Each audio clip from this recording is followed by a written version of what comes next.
It's a good day. The sun is shining. And we're working on a motorcycle today. We're continuing our build on this bobber Goldwing creation that we're making. And our next step today, removing the front wheel. So that is a fairly simple process, but I'm going to show it to you just so you can imagine the beauty that we're experiencing here today.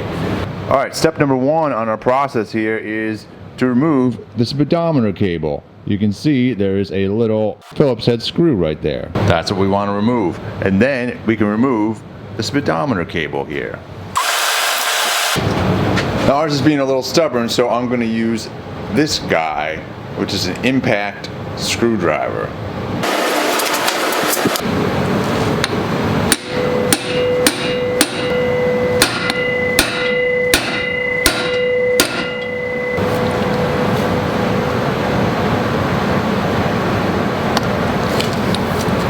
Oh, we got it. And then the speedometer cable should come out. Now step number two is to remove these bolts down here on the bottom. Now we have the same two bolts on the other side of the bike as well. And they're a 14 millimeter. If you haven't already removed the brake calipers on both sides, do that first. And I'll link to my other video of doing that in the description of this video.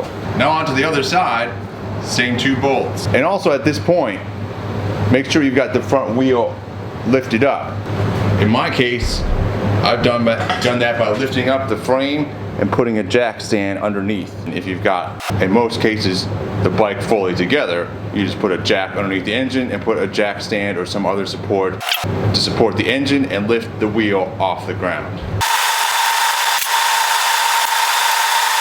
And then before we can roll the wheel out, we need to remove our caliper mount. That's these two guys right here, and they are 19 millimeter.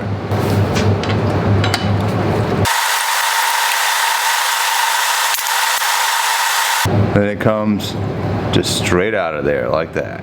And now we ought to be able to roll the wheel off the bike.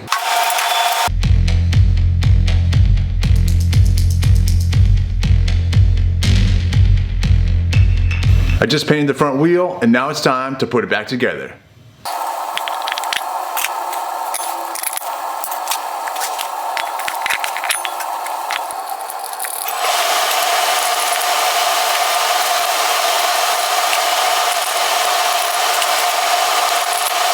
So when torquing these rotors down, the book says to torque them to 20 to 24 foot-pounds.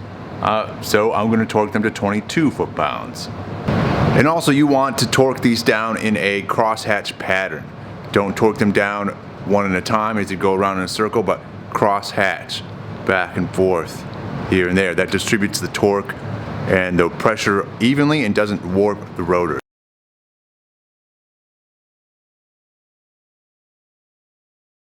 The next step is to install the wheel speed sensor and the nuts for the hub.